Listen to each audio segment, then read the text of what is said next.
All right, welcome to a SketchUp approach to structural engineering. Hopefully all of you have by now downloaded Kubity app so that as we go along, you're going to see these QR codes throughout the design process or the slideshow. Each one links to a new model, and it'll help you visualize what we're doing. My name is Dave Zachary. I'm a civil engineer licensed in California, Nevada, Oregon, Washington, Colorado, and Hawaii. We are central from Tahoe. This is Jesse Brown. He works at Zachary Engineering as well, and you all know God over here, Nick Sonder, the SketchUp guru. Turn it on first. Bad for timing. That's not appropriate.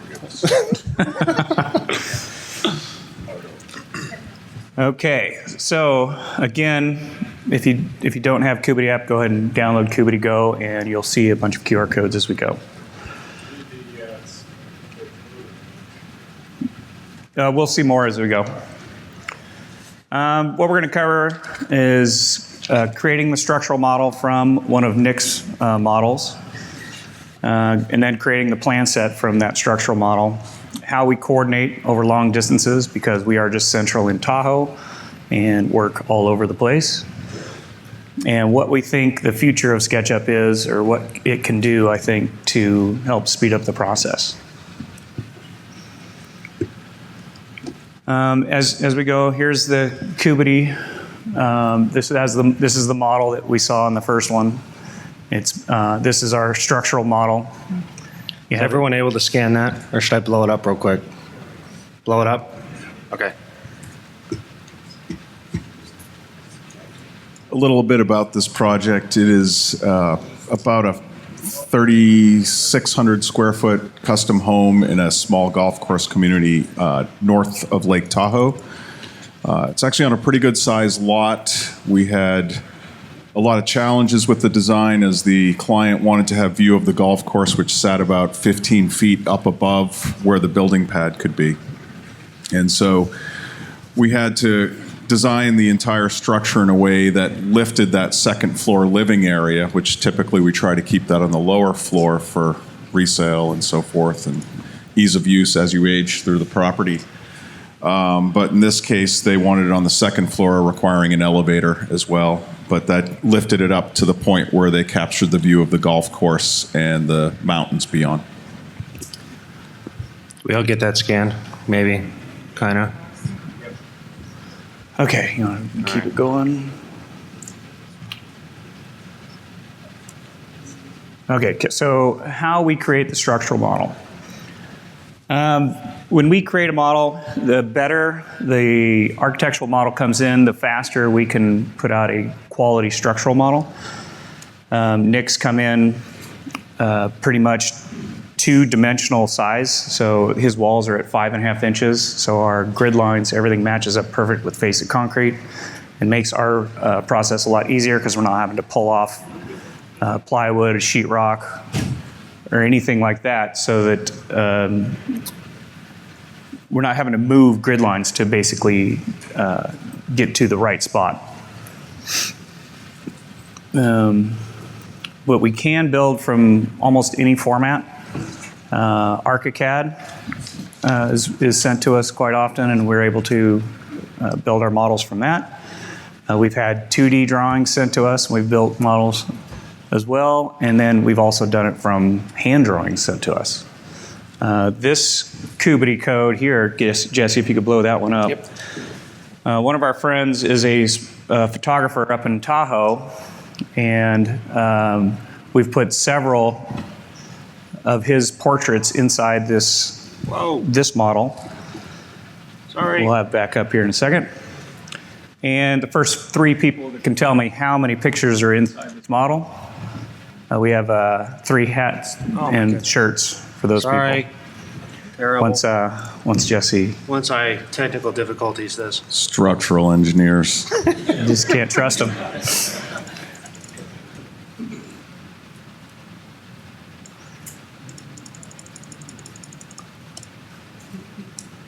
That also means, by the way, make sure you are paying attention to the presentation and not just trying to win the hats. But this is Nick's finished product without the site. We just took it and put some high-res JPEGs in it.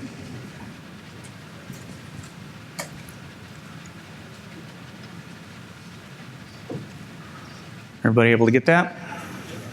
All right. So moving on. Building structural model. Jesse will take over. He's our main modeler. All right, so again, what we get from Nick determines how fast we can move through this thing. So let's take a look at SketchUp itself, at what we get from Nick. So here we see his model. This is what we open up and we get to work with. We see all his scenes up here, all his layering here on the side. I'll try to blow that up a little bit for you. Those of you that has followed his process, his book, you should be fairly familiar with this. But what we have is too much information for us, what we're trying to do. So first thing we're going to do, sorry Nick, we're going to delete all of your scenes. Don't hate me. Goodbye. And we do that because the information he's using is not the same stuff we are going to end up using for our plan set. And that's what we're trying to do with these models, is build plan sets. So we did is we went ahead and we developed a proprietary Ruby script that sets up the model so we can be ready to build it. So we can come up here and run this thing, and we see it populating at the top there. All right, we see all of our scenes set up here at the top. But what we will also notice is we have all of our structural layers added into this model now too. When I first started 5 years ago, 6 years ago, we did this whole process by hand. So every layer, every scene, we're talking 3 to 5 hours per project, depending on the complexity. What did we just see? That took, even on a slow laptop, that took what, 20 seconds? That saves a lot of time for every project we do. And it's very important that every scene and every layer is the exact same for every one of our projects. And primarily that is for the ability to use templates and layout to speed up that process. We don't want to reinvent the wheel on every project. Okay, so moving past Nick's model here, we're going to hop into the model we did build. So here's his model again.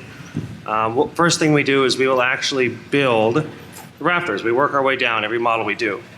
So just as an example, let's build one of these cavities really quickly.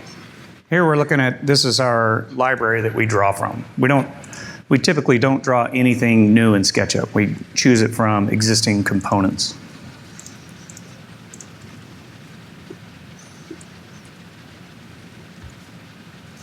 And so this is Nick's already determined this to be a 14-inch cavity. So we picked a 1 3/4 by 14-inch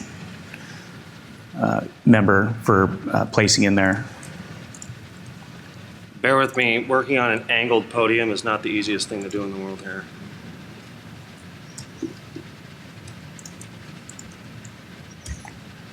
Come on.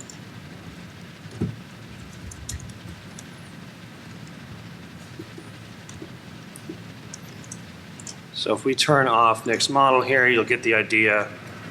I'll just do it this way.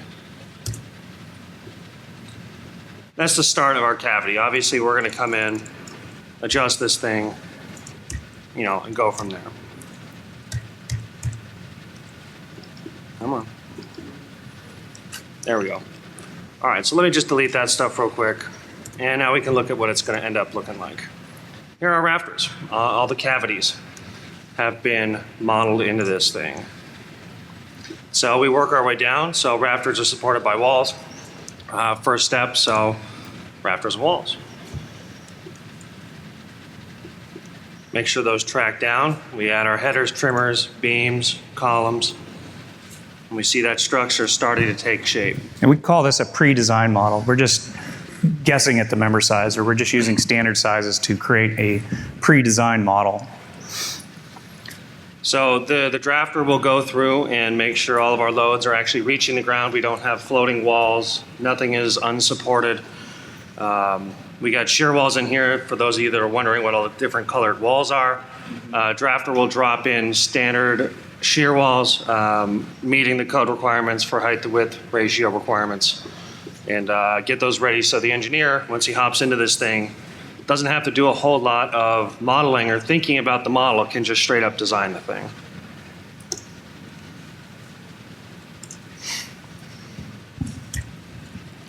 So in an effort to, continually become more efficient and faster, increase our margins on projects, we are working with external plugins as much as we can. There's a lot of really cool ones in development. John Brock with Estimator, really looking forward to starting to work with him more. We're collaborating down here for his, not so much Estimator, but his Framer for SketchUp plugin has a lot of potential. And his new PDF importer is actually really cool. That'll help us on projects where we don't have a model or have only PDFs. Some of the old projects that you can't track down a DWG file to import, or you don't have an ArchiCAD model, something like that. Also, Medique Design has done some really cool plugins. If you haven't checked those out, do. We use the Truss Design plugin for a lot of Hawaii projects with the cool Polynesian style roofs that to do by hand would take a tremendous amount of time. Quick thing on designing the actual, as we design these things, not to bore you to death with engineering stuff. We basically start from the top, work our way down. As we design, as we resize these members, we actually resize them in the model. You can see we've put calculation numbers onto some of the beams, and we change the beam color to an orange if it has a calculation associated with it. That's just so we can get back into the model and find it easily. Also, you notice that we're tracking our loads as we go down. So each end of this beam has a load associated with it. So we can make sure that those make it all the way to the ground. You can imagine with 200,000 to 300,000 pounds of snow up there, it becomes pretty important to make sure that comes to the ground.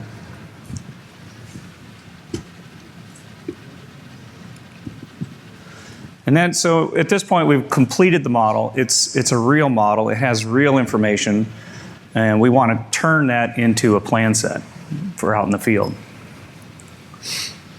So as we were looking at earlier with that Ruby script that you saw run, we briefly mentioned how that's important because of our layout templates. It's the workflow. Those that are familiar with Nick's workflow, we follow pretty much the same thing. He's the one that taught us.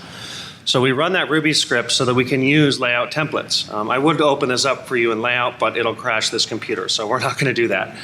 You will see the foundation plan here is not that model we're looking at. Right, this is one of our templates, and all it takes, because of the way we've set up our scenes and our layers, is just document setup and relink to the current model. And when we do that, everything stacks down and through, and you already have a base plan to work from. So that's why it's so important to be consistent in your model and project to project to keep these things so you can use templates like this and save you a ton of time down the road. So we do get a layout file from Nick, which he's already thought through his grids. He has his plans more or less set up. They're not finalized, but they are set up. And we want to match his plan exactly. So we will take his plan here, which you see on, let's see, that is your right? Yeah, that's your right.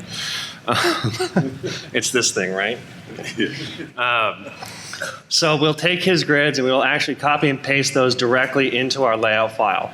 And from there, we'll take our scenes that we have already stacked from that template and match it up to his grid system, the same points in the model. And we do that so if you go out in the field, or you take a plan set, you hold it up to each other, it's spot on. There is no inconsistency with what they're looking at there. In addition, we'll also take his grids and we'll plug them into the model, which you might have picked up on here. We do actually put these things in, and that's for reference and for Kubity. We have that in there so we know what we're doing between the plan set and the model, especially if we get a call from the field. You got to be able to find these things fast. Don't just say, hey, it's the northwest wall of the living room. We don't put that stuff on our plan. That's really hard for us to find. But if you say, hey, that's grid A3, we know exactly what you're talking about. It saves everyone a lot of time. Nick, maybe talk a little about how we coordinate with you. Sorry, there's a little delay on the mic before it'll work. Yeah, so as you can imagine, as an architect that just uses SketchUp and layout, what the advantages are to having a structural engineer that also does the same, and thankfully listens to my recommendations on how to lay it out. And of course, they've expanded it to their needs and have really improved it. But I can't say enough on how fast David and Jesse picked it up. I think I sat with David for an hour and a half just to say this is the basics of how it works, and they just sat down and really started to crank things out. I think it was 6 weeks later or so. Yeah, around about. They finished their first project, which was pretty remarkable for that timeline. But it makes our whole coordination effort so much easier because as Jesse or Ryan in their office are modeling their structural portion, they're modeling right on top of my architectural model. And so inherently, they're going to see if there's a problem. We've got a header in there, it's dropping down into a window, or this beam is really going to be a conflict at that stair. They see it, so they'll immediately be able to say something to me ahead of time or look at different options ahead of time before I see it again. And then the time for me to coordinate with the structural engineer is literally not looking at drawings. It's actually taking in their model.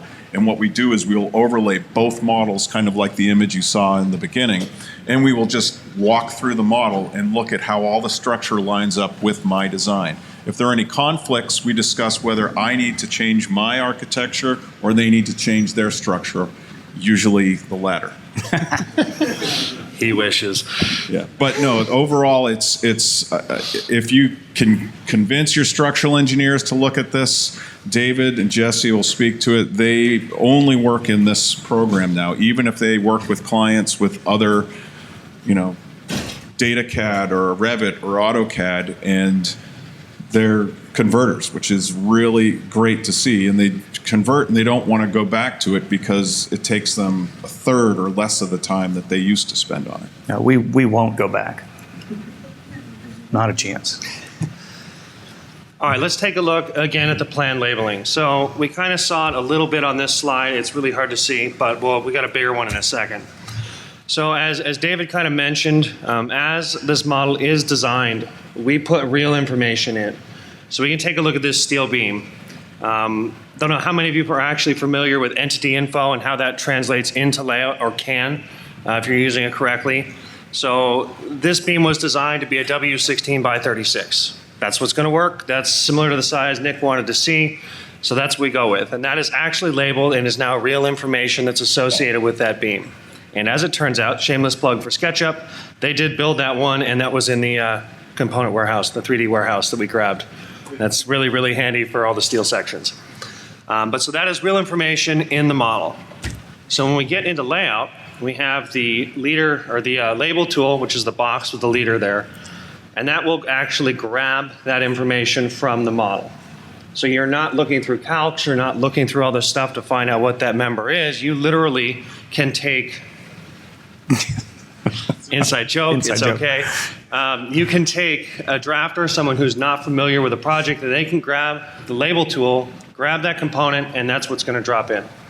What that does is it keeps the information in one spot. There's not what am I trying to say? There's not information in the calcs that are then in the model that are then on the plan. They're all interrelated. And by doing that, it saves us a lot of time on checks and how we approach the plan set itself. We also do this with shear walls, with dynamic components. If you haven't played with those, do. It's very, very powerful. We've only scratched the surface with what we need them for, but they can do internal calculations of height, length. We use them for aspect ratios for shear walls, which tells us stuff to look at if we fail per the code requirements. But then you use the leader tool to do a bunch of labeling, and it saves you a ton of time. Literally. Literally. Helpful hint, those that are new to layout or don't have great processes set up yet, scrapbooks are very powerful. You use it to drag and drop a lot of label tools that you use all the time. We use it for detail callouts, hanger callouts, concrete slab callouts. It's all there. You can also use the picker tool to match any fonts, formatting, etc. So if you haven't spent a bunch of time setting those up, it's worth it because it'll save you a lot of time in the long run. Here we have a detail that we've created. We actually pulled the model out of or pulled the steel out of the model and put it into a new drawing and use that drawing to put into layout and then label it. On difficult details, we'll add a Kubity code into the bottom corner there so that they can actually see the entire 3D drawing there. Let me try to blow that up. See if I do it without skipping 6 slides. Very powerful to be able to just pull this information right from the model and bring it right in and just, we're basically just labeling it. If you're not able to pull these up, come see us afterwards, and we'll pull them up on the screen for you to scan. So this is just a Kubity code for just that 3D model, and you can walk around it. When they do get complicated, instead of showing 1,000 different scenes of it, we'll just add the Kubity code, and they can quickly understand. And by the way, this is Rebecca from France. Hi. And Kubity. So if you have any Kubity questions, she's the one to go to. So just a quick note on this. You can imagine the advantage of having drawings like this along with the Kubity code, and this is all given to the contractor as well as the clients with the architectural portions, that they can not only look at that static, even though it is a three-dimensional detail, but then they can actually have the Kubity image that they can zoom around and see it from all different angles and better understand what the connections are. And here's a full detail sheet that we've put together. This is where Scrapbook really comes into play. We have thousands and thousands of details stored in Scrapbook. And when we we can bring those straight into layout by just grabbing them, dropping them, or sliding them over. Makes details very quick because we rarely have to draw a custom detail from scratch. Most of these are already pre-generated or similar to other details we have on file. This detail sheet probably took 10 minutes to put together. After the details are already built, they're all standard. So to drop them in is very, very quick. Okay, so whenever you have to do a small change, let's say that one of the photos of the details it was 4x6 and now it's going to be 4x4. How do you handle that? Do you need to save a new detail or can you do it? Save as. So the question was when you alter a detail, what do you do to make sure it doesn't, or how do you take care of that? And the save as. Save as to a new model and relink. And the reason is especially on the standard details, those are populated in 200 other jobs. So if you change that one detail, it's going to alter the detail in the other job. So always just save as. We typically save those custom in the job folder themselves, just for reference. And that is how you build your detail library. If any of you saw the presentation I did yesterday, is you're going to be modifying details, and it gets quicker and quicker because there are small things you'll modify. And that's how you will figuratively get thousands and thousands of details. Literally. Question here? And so each one of those details is a model, its own file, and I'm guessing you're using the entity info labeling technique? Nick does do that. He has a lot of embedded information in his details. We do not, primarily because we do change text job to job, even if we're not changing the model. There is a variation in anchor bolt spacing, nailing patterns, screw patterns, number of all that kind of stuff that changes where you're not going to see that minute change on the detail, but you will in the call out. It's something he's convincing us to try to look at moving forward, but currently he does that, we don't. It's very easy to change text and layout rather than the model. To avoid an error, you go lock all those standard files so somebody can't accidentally hit save and overwrite it, and suddenly all these other jobs have. No, but as we train new people, that is very highly stressed. We use the a whip. first thing we teach them when altering is you open something, you save it as. Yeah. Period. That's just what you do. Yeah. And that comes down to how you approach the training version. Yeah, and also to, on that note, in layout, you actually have to tell it to reload to go to a different. It always preserves whatever is there originally. So if you accidentally did do that and saved another one and you hadn't actually changed it in layout, you can actually go into, double click into that detail and then save that detail again so you haven't lost the information. detail link to that scrapbook? I saw you had the detail in the scrapbook. The link to the model is in that scrapbook piece as well? Yeah. Yeah, that's standard when you drop anything into any layout file. It ends up in there as a reference. Yeah. Moving on. Another way we are really good at coordinating with the architectural plans is we can, for an extra fee, do the steel shop drawings. We actually build the entire steel shop drawing package into our model. And we pull each piece out and individually detail it. But once everything's said and done, we put it back into the model so it's complete. The model's entirely complete, and then we send it over to Nick for review. So what are your reviews like for that? You send me steel shop drawings? No, but the entire model with steel shops in it. Just kidding. Yeah, no, it's simple because I can see, he always has them registered as the gray steel, so it's very easy. They pop out in the model. I can see where that steel piece is, whether it fits. On a home like this, in a lot of cases, we expose the steel or part of the steel. So in those cases, it actually became a real part of the integrated design. So, like I said, it's very easy to see in the model if it becomes an issue. This Kubity code is for just the steel structure. I got a question. Yeah. The column grid in the model was solid, but then when we went into layout, it was dashed around. So, and with Nick, we don't actually include the ones that are in the model. We use Nick's grids, which are a layout-only line. Nick does not add grids to his model typically, but we do. So when we're not working with Nick, we will use the grids that we add to the model within layout as a separate scene.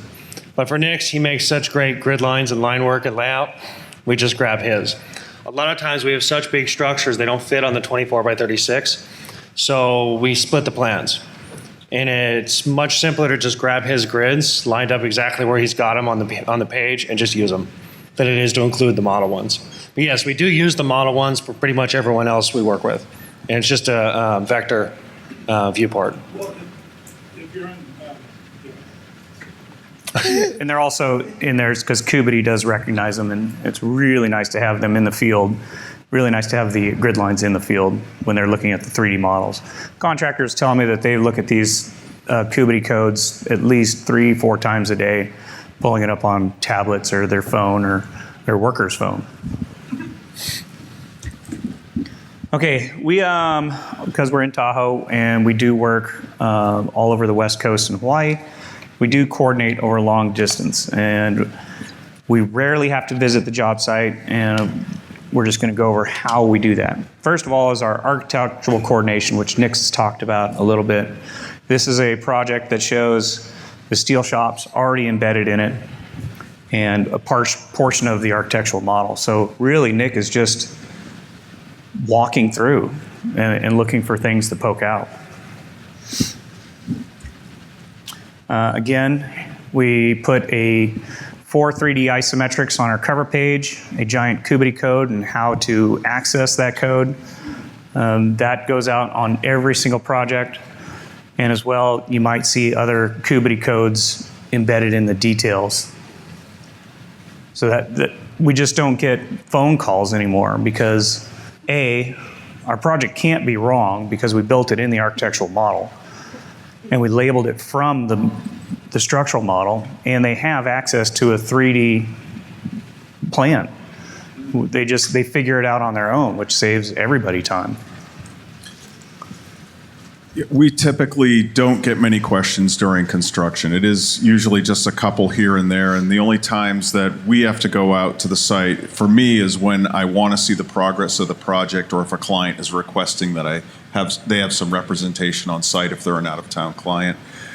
David and his crew sometimes are mandated by the county in our area for inspections of the frame and installation, and a lot of that has to do with our area, with the snow loads that we're dealing with. I don't know if people caught David saying 250 to 300,000 pounds Those are real numbers in snow country on top of your roof. It's not an exaggeration. You had an issue with broad spec too, or? Oh, yes. We actually just did a project, in fact, that we submitted to the county, went through outside plan checked with Broad Spec, which is a national plans examiner company, and we got the call back after 2 weeks, and the company says, "I wish your plans were worse. This is a first time for us. We actually have no comments for you." And they, outside plan check, are known for adding comments to earn their keep. And so we had to have a long talk about how he was going to approach that with the county. And I just said, well, it is a big set of drawings, and it's all been done in 3 dimensions, and it's all very well coordinated. And he goes, yeah, he really wanted to find out more about how the development happened and how he ended up not being able to come up with a single comment, because they're a very thorough plan check company. So that project, the permit, is actually going to be issued this week. So they'll be starting. And these plans all go out to the field in color. It's actually required on the plans that they be in color because of our legends. You mentioned steel shop drawings and also exposed steel. Now, Nick may have one interpretation of what is a good appearing weld if that steel is exposed. You guys, sort of mark up your steel to say, hey, this stuff's exposed. I want to make sure these welds are, appearance grade versus, non-appearance grade. And that's a good, really good comment, and it is very important. So we are actually very careful with what it's really comes down to the end conditions, and really the stiffening plates are probably the biggest issue of how those are produced. So a lot of times for a, one detail we'll do is we'll have an I-beam, and then either side will be sandwiched a 4x12 or a 6x12 to give it some wood character. And then if it is interrupted by one of the stiffening plates, what is that piece going to look like? Is it small? Is it large? Is it something we can integrate into the design? Do we add stiffening plates on the opposite end so it looks like it's something that happens on either side, even though it may not be required on the other end? We don't run into it too often. Most of our homes where it's exposed steel, it's truly just the fully exposed steel beam, which then gets painted, and those welded connections are generally hidden inside the wall. All that color printing is costly. Thankfully, we live in an area where most of our building departments have actually converted to digital plan review. So we're submitting PDFs only. A full set of our plans is typically around $500 to $600 for printing cost. And so if we have to print to a building department, we usually limit that printing to just 2 sets.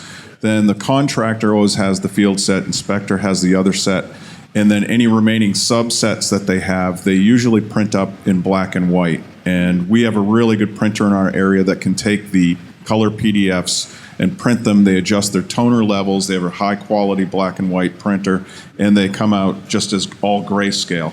And so on things like the details where it potentially could be black, they really lighten them up so they're much more of a grayscale. So they look great. And they always have their digital set on their phones or their iPads or their on-site PCs or Macs. And they also have the original main permit set that's ready to go. So we haven't found that issue. Also, these are multi-million-dollar homes. So I always make the point, if you have to do $5,000 of printing on your $3.8 million home, I think that's okay.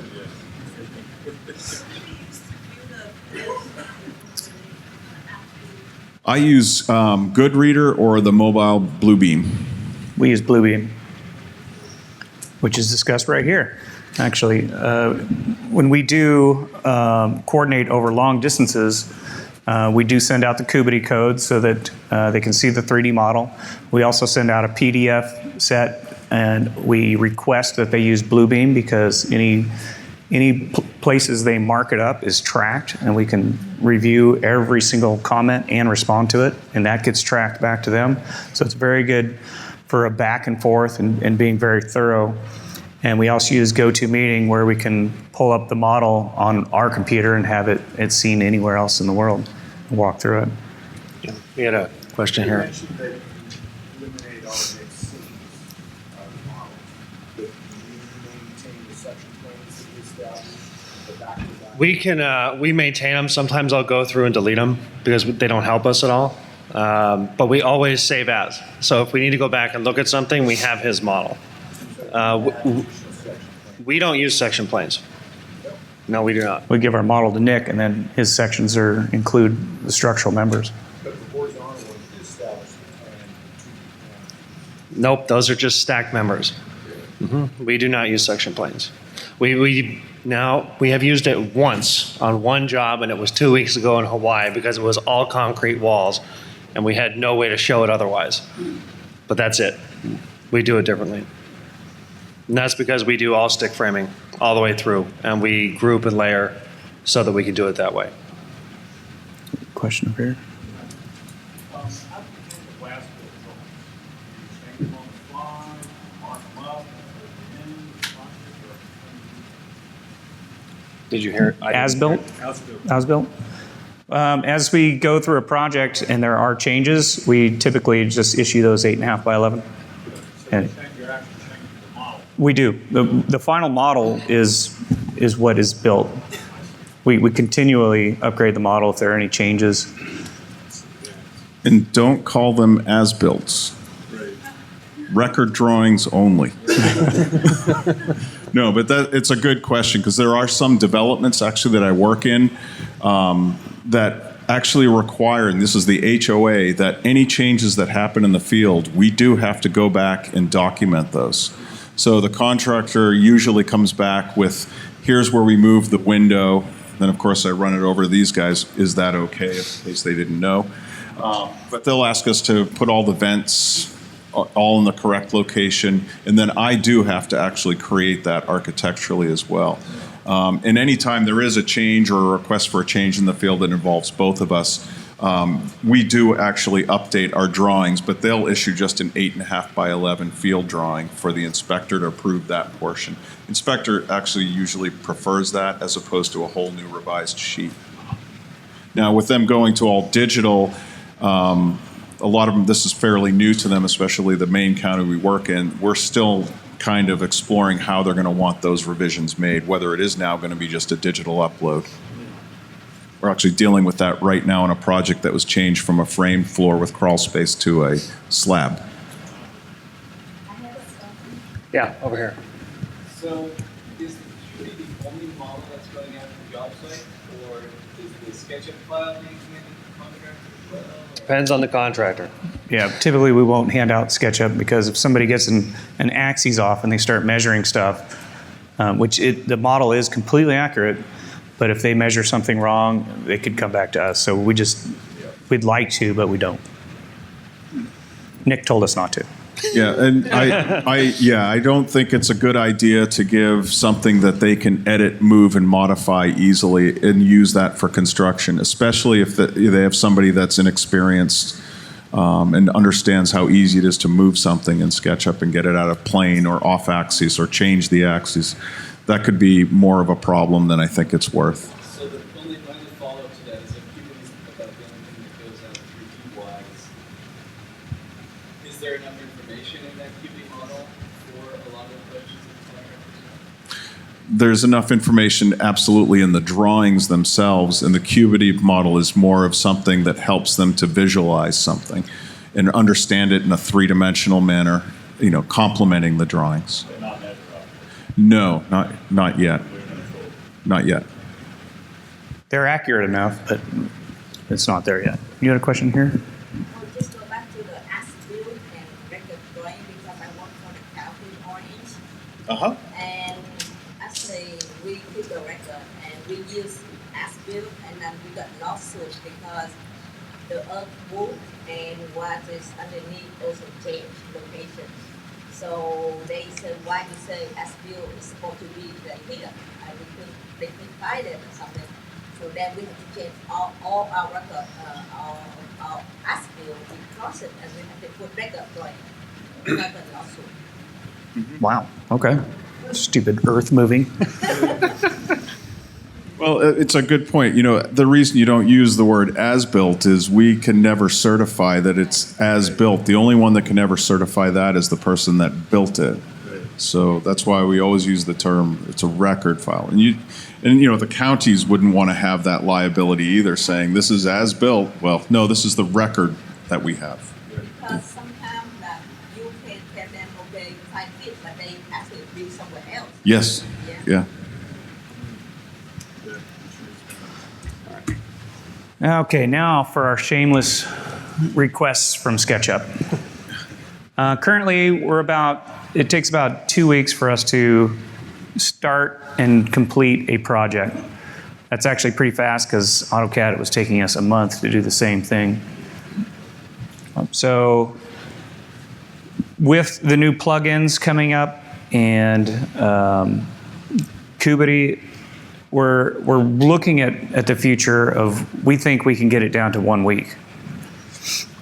And the ways we can do that is, this is one of our pet peeves, is that in scrapbooks, we would like to see a search engine, because we have thousands of details, and as the custom details are located in different folders throughout, the server.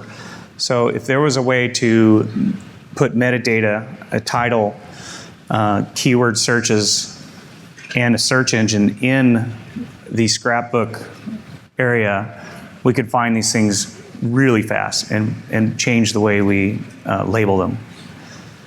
Right now we have to go in and it's typically, hey, Ryan, do you remember this job? Did you have this detail? Yeah, go look here. Right now, the best way to search is Windows Explorer, which is sad to say. Yeah. Windows Explorer for keywords, find the job, open the PDF, figure out which detail page it's on, open the layout file, grab that detail, paste it. Okay, you get the point. It's just tedious. If we can find a way to be able to search data we already have, or change the way that we file these things so they are searchable, that would save a tremendous amount of time. You having the same issues, Nick? No. Next slide. I will talk to them after this. No, the way I would approach that is how you organize all of the details into subfolders and how those subfolders are named. And one thing I found with 2018 is it's much more stable with how many details I can actually load into the program. And then those subfolders will actually come up, or files or scrapbooks will come up as lists. And then it just comes down to how many you can keep. So for instance, I will keep my window details, and it may just say window details, but I'll have a page that's vinyl windows, metal clad wood windows, any special type of window, it'll actually have that scrapbook a particular name, so that I can, when I load all my window details into the scrapbooks, I could see what that is. And you potentially could do that, but a search would actually be a really nice tool, regardless. SketchUp. We want a search engine. Another idea is, those that are doing construction documentation, plan revision clouds. A lot of you might have seen the YouTube video that SketchUp has put out, which is a lot of circles and a lot of cutting and then grouping and then resize. Yeah. We use it in scrapbooks. It's hard to resize. It's cumbersome for random shapes on plans. But a polyline that puts in a cloud, that would be really handy. AutoCAD did it. Yeah, AutoCAD did it. Hey. What? Another tool, you saw how we label beams in an earlier slide, where we have to go in and individually tag them, grab the data from the model, and put it on the plan. If there was a way to isolate a scene that just has beams, because we're labeling all of our beams on the plan, and just put a box around it and have it follow a certain routine, that would save us probably 5 hours per project, which amounts to about 4 additional projects we could do per year. It's a big number. Oops. So our industry is showing a need for 3-dimensional work. We're seeing it more and more. We went full SketchUp in 2009. So, as with any new software, there's a learning curve that goes with that. But if we take the learning curve out of that and we look at just the last few years, with the same number of people working the same number of hours, we've almost doubled our output of projects, and we're not even through 2018 yet. So with AutoCAD, that's a fairly linear line horizontally. With SketchUp, we just continually see efficiency going up and plugins and everything, and it's really creating high margins on projects for us. Questions? In the back. Yeah, how much do you guys charge to set a strong man to get my structure? Oh, Guido. Yeah. That number varies. It's like that chart. Do you guys do any sort of remodeling projects, and how does that change your process, or does it? Yeah, we're doing one right now. We actually will go out, if we can get a hold of some 2D plans, any information we can get that's pre-existing, we'll go out, we'll grab that, and we'll actually model it from the dimensions. But we create the model. We create the existing structural model. And we actually did do, the three of us, a large remodel project also. It was originally a 4,000 square foot house that we remodeled the 4,000 square feet and then added another 2,000 square feet to it. Just wasn't enough. Were you modeling the existing conditions? In that case, yes, I provided the model of the existing home, and I had to do that off of some old AutoCAD file that was really bad. Yeah. Have you tried Triple Connect for collaboration? No. No. What Yeah, is that? I have not tried it yet. Sounds cool. Yeah. Have we tried Trimble Connect yet for our coordination of plans? I think it's because our process is so simple and really our firms are very small. Right now, it's just really easy to say, here's the Dropbox link, open it, but we should probably give it a try. Would it be possible to get the PowerPoint presentation? Sure. Email us. There's Yeah. no. Yeah, his email's right there. Yeah. So, are you working for other architects that are providing SketchUp models? Ryan? Yes. Like, how many others? I mean, because it's a slow process. That are exclusively SketchUp, a handful. We have other ones that are on and off, depending on who's doing it in their office. I've converted quite a few in our area to, really try it. Some are more successful than others. Some are just starting out. So, and some do them in odd ways that I just don't understand. We have one guy out of Phoenix and Flagstaff, but they saw our presentation from 2016 on YouTube. We've now done 4 or 5 projects for them, all in SketchUp. So they're out there. In the back? Can you get an idea how you use Bluebeam? Sure. Sure. It's You just use it for coordination with contractors and so forth? Because it's pretty tough. no. We go way beyond that. All of our plans get converted to PDFs. That's the plan set that actually goes out to the building department. And I don't know if building departments are using Bluebeam, but it sure is a great program. And then any comments we make, any comments Nick has typically come through Bluebeam, sent back to us. It's pretty rare that Nick has anything. Yeah. Most of the plans examiners that do the digital review use Bluebeam Review.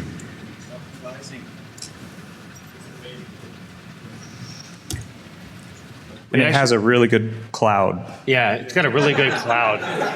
No, we use Bluebeam a lot for a lot of our internal reviews because it is so easy to mark up. Over here? I was wondering what you guys do for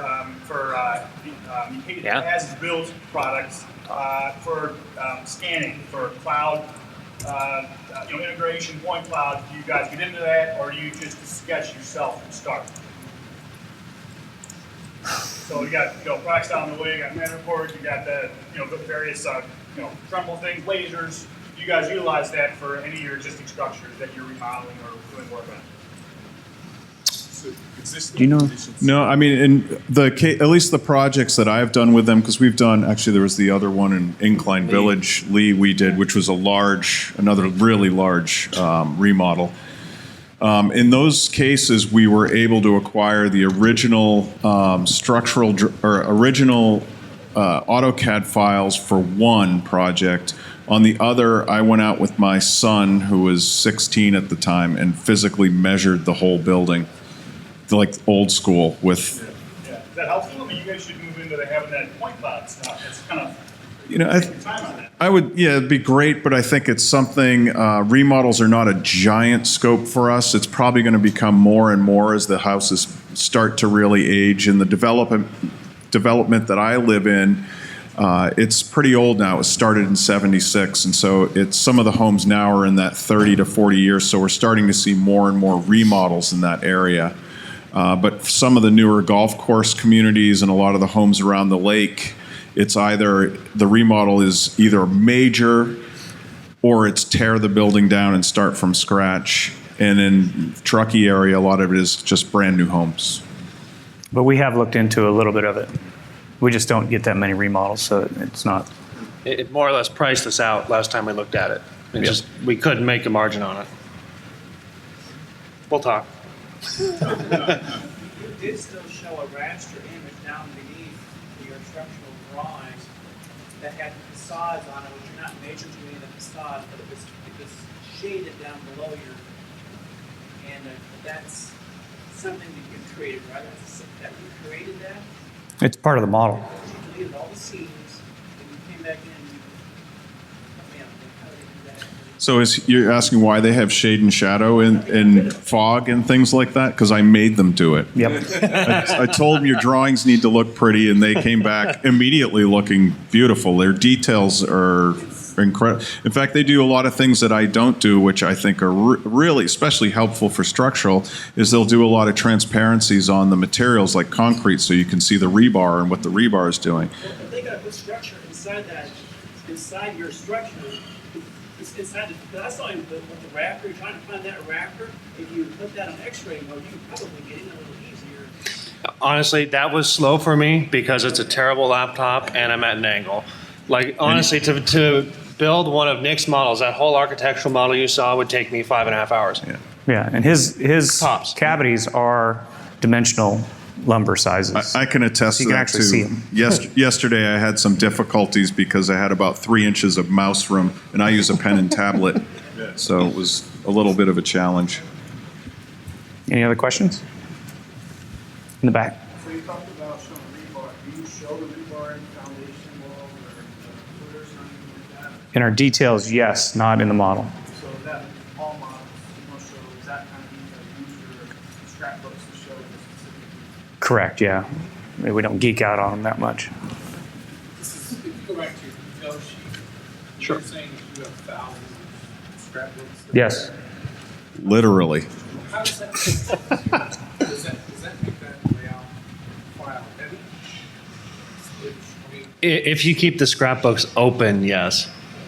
If you minimize the amount of layout windows you have open, and I've also found that if you keep the, like your pages tab, your layers tab, especially your shape style tab and text style, if you keep those closed or just minimized as you're doing things, layout speeds way up.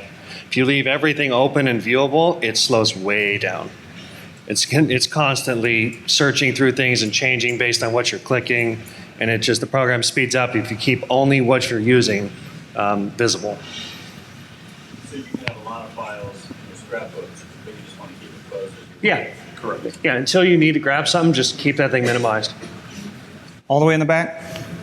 Nick, how often do you design a roof cavity or a floor cavity to a size that you think is going to happen, and then they come back and say, no, it's got to be 14 inch? That has happened, and that's an easy change for me. So I usually use a standard on floors of 11 and 7/8 TGIs with 1 1/8 plywood, so I can just do a 13-inch cavity. But I have had them come back at me and say, no, we have to go to 14-inch joists here. And for me, that's a super easy change because I just lift that floor up, the difference between 11 7/8 and 14 inches, 2 1/8 inches, and then just pull the floor down, back down to the plate 2 1/8 inches, and then it's done. So very simple. Of course, I have to go in and adjust stairs and stair heights and risers, but it's really, compared to what it used to be, it's really not that much of a change. That rarely happens. I'm usually pretty good about getting what the floor structure is going to need to be. Same with beam sizes and header sizes. Just from doing it so long, I'm usually close enough that it isn't a problem. There's still occasionally that one where, Nick, you're way off. That beam is going to be 42 inches deep. Qubity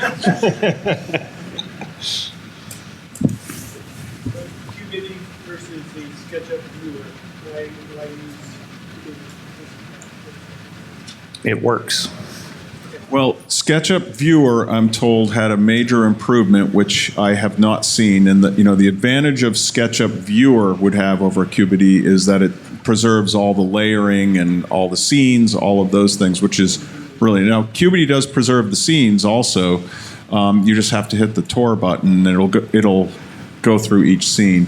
Qubity's advantage is really, right now, is speed, and there is no limit that I know of on the model size.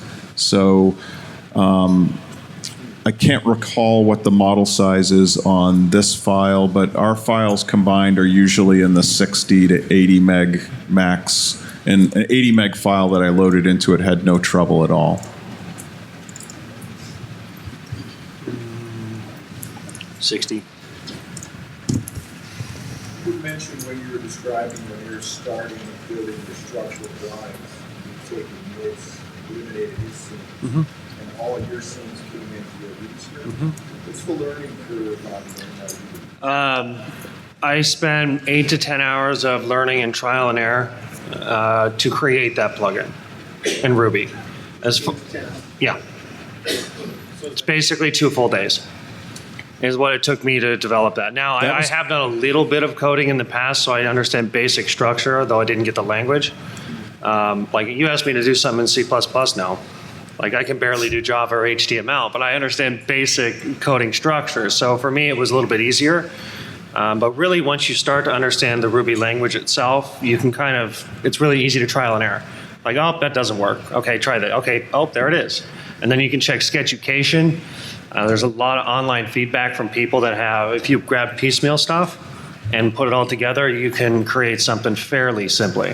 It's not going to take you 2 months to do. If you are, you're probably missing something because there's a lot of info out there to help. Anybody else? So is that your own Ruby script? Yeah, I wrote that one. But Zachary Engineering owns it. Yep, there it is. All right, that was everything.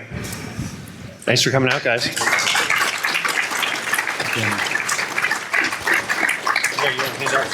We'll be around, so if you have any other questions, just come up and see us.